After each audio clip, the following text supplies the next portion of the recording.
Sa dilim ng gabi, umiiyak ang puso ko.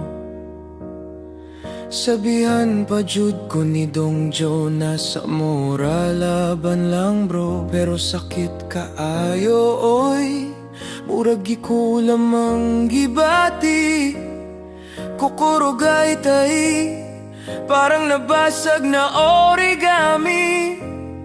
Si Dong King Donut pagyud nagdalag donut nga walay asukal. Sabi niya life is sweet man good, pero baka siya yung dahilan kong miserable. Si Dong Boy nagsabi komene bro, pero ikaw gyud ang talo. Pisti thanks sa motivation, buti hindi ka singer loko. Kokoro ko, nabugto na, nagilak na ko, doshite ba? Si Dong yan nag-amen pa, Lord tabangin siya, pero sakit gihapon, oy. Wow.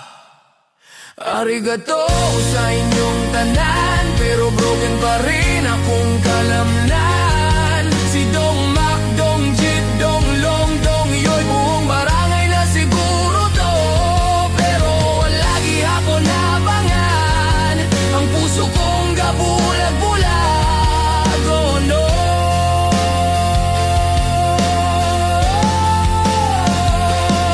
Naglakaw ko sa kalsada, dala-dala akong bayong, nakadungog og bulong. Yo strong goodbye, si Dong Long di ay ang big multo.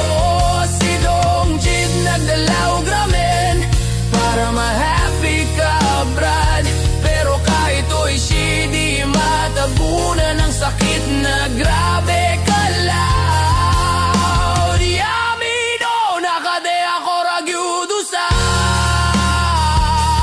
pero si Dong Yoy nagsayaw pagbudots para lingawin ko daw siya. Lord, di ko alam kung iiyak ba ako o matawa, pero salamat sa mga Dong, kahit galit silang lahat, pamilya pa rin sila.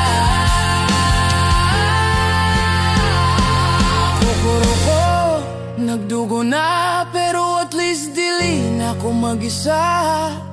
Kay bisan broken, bisan sakit, ang mga Dong present lagi. Walay ups